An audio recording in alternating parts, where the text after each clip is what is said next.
Welcome to Lanka today news. இது இன்றைய உலக செய்திகளின் தொகுப்பு. முதலில் தலைப்புச் செய்திகள். ஏமனில் இஸ்ரேல் தாக்குதல், ஹவுத்தி பிரதமர் படுகொலை. உக்ரைன் மீது ரஷ்யா ஏவுகணை, ட்ரோன் தாக்குதலால் ஒருவர் பலி. தீயிட்டு கொளுத்தப்பட்ட நாடாளுமன்றம், பற்றி எரியும் இந்தோனேசியா. ஹமாஸ் அமைப்பின் செய்தித் தொடர்பாளர் இஸ்ரேல் தாக்குதலில் படுகொலை. விமானப்படை கொடியில் ஸ்வஸ்டிக் சின்னத்தை நீக்க முடிவு செய்த ஐரோப்பிய நாடு. ஜெர்மனி பிரான்ஸ் அணுசக்தி தொடர்பான நீண்டகால சர்ச்சைக்கு தீர்வு. இந்தியா மீது ட்ரம்ப் வரி விதிக்க இதுவும் ஒரு காரணமா? வெளியான பரபரப்பு தகவல். உலகளாவிய வர்த்தக ஸ்திரத்தன்மைக்கு முக்கிய பங்கு வகிக்கும் பொருளாதாரங்கள், பிரதமர் மோடி ஜி ஜின்பிங் பெருமிதம். 2026 பிரிக்ஸ் உச்சி மாநாட்டில் கலந்து கொள்ள சீன அதிபருக்கு பிரதமர் மோடி அழைப்பு. உக்ரைன் பாராளுமன்ற முன்னாள் சபாநாயகர் சுட்டுக்கொலை. இனி விரிவான செய்திகள். உக்ரைன் ரஷ்யா இடையான போர் இன்று 1284வது நாளாக நீடித்து வருகிறது. இந்த போரில் ஆயிரக்கணக்கானோர் பலியாகியிருக்கின்றனர். இதனிடையே இந்த போரை முடிவுக்கு கொண்டுவர அமெரிக்க ஜனாதிபதி ட்ரம்ப் தீவிரம் காட்டி வருகிறார். ஆனாலும் போர் தொடர்ந்தும் நீடித்து வருகிறது. இந்த நிலையில் உக்ரைன் மீது ரஷ்யா நேற்று தாக்குதல் நடத்தியிருக்கின்றது. உக்ரைனின் தெற்கு பகுதியில் ரஷ்யா ட்ரோன் ஏவுகணை தாக்குதல் நடத்தியிருக்கின்றது. இந்த தாக்குதலில் ஒருவர் உயிரிழந்ததாகவும் 12 பேர் படுகாயமடைந்ததாகவும் தகவல்கள் வெளியாகியிருக்கின்றது. இந்தோனேசியாவில் போராட்டக்காரர்கள் நாடாளுமன்ற கட்டடத்திற்கு வைத்த தீயில் சிக்கி 3 பேர் உயிரிழந்துள்ளதாக வெளிநாட்டு ஊடகங்கள் செய்தி வெளியிட்டுள்ளன. தீயிலிருந்து தப்பிக்க முயன்றபோது மேலும் 5 பேர் காயமடைந்துள்ளதாகவும் தெரிவிக்கப்படுகின்றது. இந்தோனேசிய நாடாளுமன்ற உறுப்பினர்கள் மற்றும் அரசாங்கத்தின் சம்பளத்திற்கு எதிராக அந்த நாட்டு மக்கள் தலைநகர் ஜகர்தாவில் இந்த வார தொடக்கத்திலிருந்து போராட்டம் நடத்தி வருகின்றதாக தெரிவிக்கப்படுகின்றது. இதேவேளை போராட்டத்தின் போது நாடாளுமன்றத்திலிருந்து அலுவலக உபகரணங்களையும் போராட்டக்காரர்கள் சூறையாடியதாக தகவல்கள் வெளியாகியிருக்கின்றன. போராட்டத்தை கட்டுப்படுத்த போலீசார் கண்ணீர் புகை குண்டுகளை வீசியுள்ளதாக தெரிவிக்கப்படுகின்றது. உக்ரைன் பாராளுமன்ற முன்னாள் சபாநாயகர் ஆண்ட்ரி ஒலோடிமிரோவிச் பருபி என்பவர். இவர் 2016 முதல் 2019 ஆண்டு வரை சபாநாயகராக செயல்பட்டுள்ளார். இந்த நிலையில் ஆண்ட்ரி மர்ம நபர்களால் சுட்டுக் கொலை செய்யப்பட்டுள்ளார். லிவிவ் மாகாண பிராங்ஸ்வி பகுதியில் ஆண்ட்ரி மீது துப்பாக்கிச் சூடு நடத்தப்பட்டிருக்கின்றது. அவரை மர்ம நபர்கள் துப்பாக்கியால் சரமாரியாக சுட்டு கொன்றுவிட்டு தப்பிச் சென்றிருக்கின்றனர். அவர்களை போலீசார் தேடி வருகிறார்கள். ஆண்ட்ரி கொலைக்கு உக்ரைன் அதிபர் செலன்ஸ்கி கண்டனம் தெரிவித்திருக்கின்றார். மேலும் கொலையாளிகளை பிடிக்க அனைத்து விசாரணை அமைப்புகளும் தீவிரமாக செயல்பட்டு வருகின்றன என்றும் அவர் தெரிவித்திருக்கின்றார். ரஷ்யா உக்ரைன் இடையான போர் நீடித்து வரும் நிலையில் இரு நாடுகளிலும் முக்கிய அரசியல் தலைவர்கள் கொல்லப்பட்டுள்ளனர் என்பதும் குறிப்பிடத்தக்கது. ஏமன் நாட்டில் ஈரான் ஆதரவு பெற்ற ஹவுத்தி கிளர்ச்சியாளர்கள் கட்டுப்பாட்டில் உள்ள சனா நகரில் இஸ்ரேல் ஆக்கிரமிப்பு படைகள் வான்வழி தாக்குதல் நடத்தியிருக்கின்றன. இதில் ஹவுத்தி பிரதமரான முஜாஹித் அகமது கலேபல் ரஹாவி கொல்லப்பட்டிருக்கின்றார். இதனை ஹவுத்தி அமைப்பு வெளியிட்ட அதிகாரப்பூர்வ அறிவிப்பு தெரிவிக்கின்றது. கடந்த ஆண்டில் அரசின் செயல்பாடு எப்படி இருந்தது என்பதற்கான நிகழ்ச்சி ஒன்று நடைபெற்றுள்ளது. இதில் பங்கேற்பதற்காக தலைநகர் சனாவுக்கு ரகாவி சென்றுள்ளதாக தகவல்கள் வெளியாகியிருந்தது. அப்பொழுது ஆக்கிரமிப்பு இஸ்ரேல் நடத்திய தாக்குதலில் ஹவுத்தி அமைப்பின் முக்கிய தலைவர்கள் பலர் உயிரிழந்தனர் என தகவல்கள் வெளியாகியிருக்கின்றது. இதன்படி இஸ்ரேல் நடத்திய தாக்குதலில் பிரதமர் பலியானார். இந்த தாக்குதலில் அவருடைய முக்கிய உதவியாளர்கள் மற்றும் மந்திரிகளும் கொல்லப்பட்டு இருக்கின்றனர். இதனை யமன் ஜனாதிபதி அலுவலகமும் உறுதி செய்திருக்கின்றது. பிரதமர் மரணத்திற்கு இரங்கலும் தெரிவித்திருக்கின்றது. அடுத்த ஆண்டு இந்தியாவில் நடைபெறும் பிரிக்ஸ் உச்சி மாநாட்டில் கலந்து கொள்ள சீன அதிபர் ஜி ஜின்பிங்கை பிரதமர் நரேந்திர மோடி அழைப்பு விடுத்துள்ளார். சீனாவின் தியான்ஜினில் நடைபெறும் SCO உச்சி மாநாட்டில் கலந்து கொள்வதற்காக பிரதமர் நரேந்திர மோடி சனிக்கிழமை சீனா சென்றுள்ளார். இதனிடையே இன்று நடந்த பிரதிநிதிகள் மட்ட இருதரப்பு சந்திப்பு கூட்டத்தின் போது இந்த அழைப்பு விடுக்கப்பட்டுள்ளது.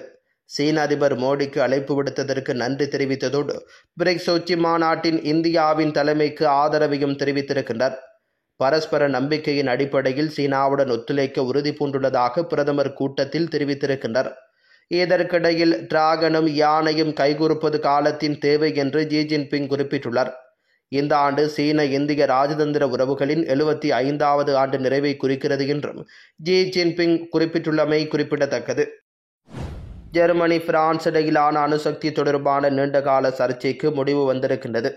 ஜெர்மனி மற்றும் பிரான்ஸ் நாடுகள் நீண்ட காலமாக அணுசக்தியை பற்றிய கருத்து வேறுபாடுகளில் காணப்பட்டன. இந்த முரண்பாடுகளை முடிவுக்கு கொண்டு வர புதிய ஒத்துழைப்பு உடன்பாடு ஒன்றை உருவாக்கியிருக்கின்றன.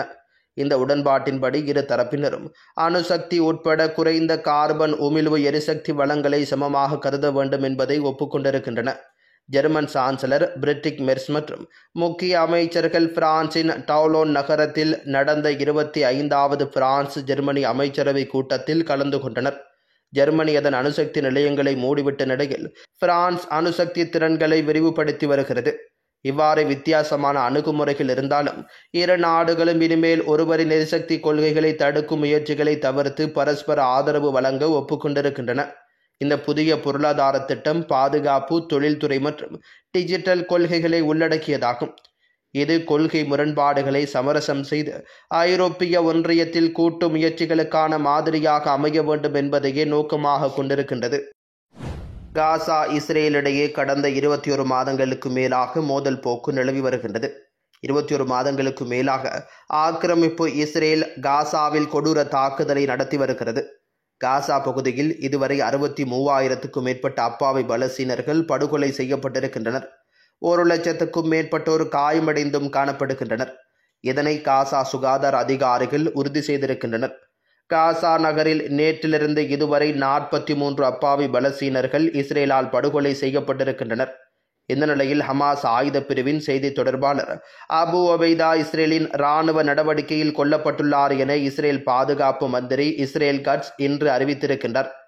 காசா நகரில் இஸ்ரேல் புதிய இராணுவ நடவடிக்கையை தொடங்கிய நிலையில் கடந்த வெள்ளிக்கிழமை ஒபைடா கடைசி அறிக்கையை வெளியிட்டுள்ளார். இதுபற்றி இஸ்ரேல் பிரதமர் நெத்தனியாக நடத்திய வாராந்திர அமைச்சரவை கூட்டத்தின் போது மந்திரிகளிடம் பேசும்போது ஹமாஸ் அமைப்பின் நீண்டகால செய்தி தொடர்பாளர் ஒபைடா மீது இஸ்ரேல் தாக்குதல் நடத்தியிருக்கின்றது. ஆனால் அவர் கொல்லப்பட்டாரா என தெரியவில்லை என்று குறிப்பிட்டிருக்கின்றார். ஹமாஸ் அமைப்பில் ஒருவரும் இதுபற்றி எந்த கேள்வியும் எழுப்பவில்லை, அதனையும் நான் கவனித்தேன் என்றும் தெரிவித்திருக்கின்றார். பின்லாந்து விமானப்படை தங்கள் கொடிகளில் உள்ள ஸ்வஸ்திக் சின்னத்தை நீக்க முடிவு செய்திருக்கின்றது. இது மேற்கத்திய நட்பு நாடுகளுடன் ஏற்படும் சங்கடங்களை தவிர்க்கும் நோக்கத்துடன் எடுக்கப்பட்ட நடவடிக்கையாகும். ஸ்வஸ்திக் சின்னம் நாஜி ஜெர்மனியுடன் தொடர்புடையதாக கருதப்படும் நிலையில் பின்லாந்து விமானப்படை இந்த சின்னத்தை 1918 முதல் பயன்படுத்தி வந்தது. நாஜிக்கள் அதிகாரத்தில் வருவதற்கு முன்பே பின்லாந்து இந்த சின்னத்தை தங்கள் விமானப்படை சின்னமாக ஏற்றியிருந்தது. இது ஒரு பண்டைய சின்னமாகவும் பல கலாச்சாரங்களில் அதிர்ஷ்டத்தின் அடையாளமாகவும் காணப்பட்டது. இருப்பினும் நாஜிக்கள் இந்த சின்னத்தை தங்கள் அடையாளமாக மாற்றியதிலிருந்து அது உலகளவில் வெறுப்பின் அடையாளமாக மாறிவிட்டது. இதனால் பின்லாந்து விமானப்படை கடந்த சில ஆண்டுகளாக ஸ்வஸ்திக் சின்னத்தை மெதுவாக நீக்கும் பணியில் ஈடுபட்டிருக்கின்றது. அண்மையில் விமானப்படை கட்டுப்பாட்டு பிரிவின் சின்னத்திலிருந்து ஸ்வஸ்திக் நீக்கப்பட்டது. ஆனால் சில பிரிவுகளின் கொடிகளில் இது இன்னும் காணப்படுவதால் நாட்டுக்கு வரும் சுற்றுலா பயணிகள் மற்றும் வெளிநாட்டு கூட்டாளிகள் அதை பார்த்து அதிர்ச்சி அடைவதற்கான வாய்ப்பு காணப்படுகின்றது. நேட்டோவில் பின்லாந்து இணைந்த பின்னர் மேற்கத்திய நாடுகளுடன் நல்ல உறவுகளை பேணும் நோக்கத்தில் இந்த மாற்றம் முக்கியத்துவம் பெறுகின்றது.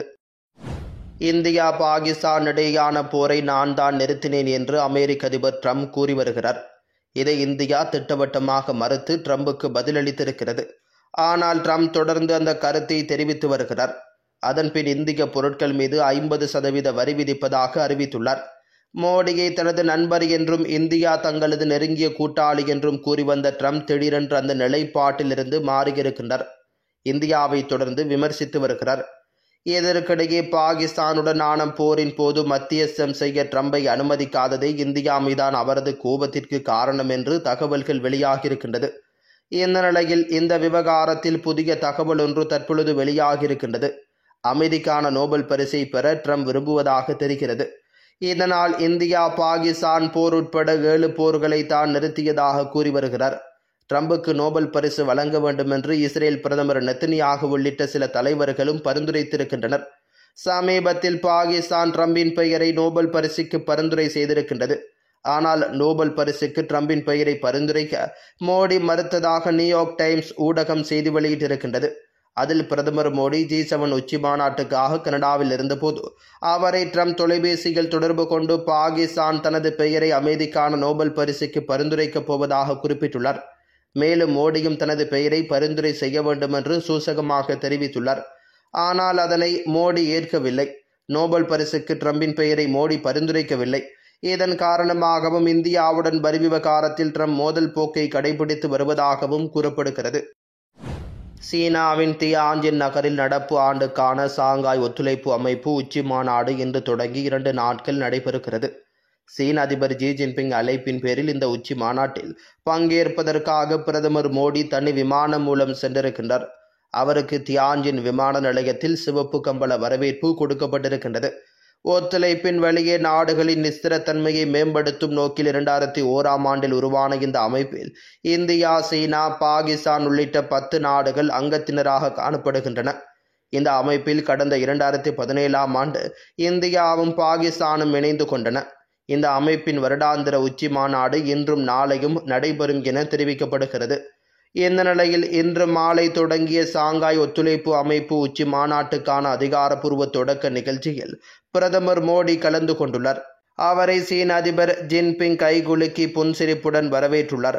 அப்பொழுது ஜின்பிங்கின் மனைவி பெங் லியுவானும் உடன் நின்றிருக்கின்றார். இதன் பின்னர் நாடுகளிடையே ஒற்றுமை மற்றும் ஒத்துழைப்பு ஆகியவற்றுக்கான தருணங்களில் ஒன்றாக உலக தலைவர்கள் ஒன்றாக நின்று குடும்ப புகைப்படம் ஒன்றும் எடுத்துக் கொண்டனர். அதில் பிரதமர் மோடியும் இணைந்து கொண்டார். ரஷ்ய அதிபர் புதினும் அவர்களுடன் ஒன்றாக நின்றிருக்கின்றார். இந்த நிகழ்ச்சிக்கு இடையே பிரதமர் மோடியும் சீன அதிபர் ஜின்பிங்கும் இருதரப்பு கூட்டம் ஒன்றை நடத்தியிருக்கின்றனர். அப்பொழுது இந்தியா மற்றும் சீனா ஆகிய 2 நாடுகளுக்கிடையிலான பாதுகாப்பு ஒத்துழைப்பு, எல்லை விவகாரம், அமெரிக்க வரி விதிப்பு உள்ளிட்ட விவகாரங்கள் விவாதிக்கப்பட்டிருக்கின்றன. உலகளாவிய வர்த்தகத்தில் ஸ்திரத்தன்மை ஏற்படுவதில் 2 நாடுகளின் பொருளாதாரங்களும் முக்கிய பங்கு வகிக்கின்றன என இரு தலைவர்களும் கருத்துக்களை பகிர்ந்து கொண்டனர்.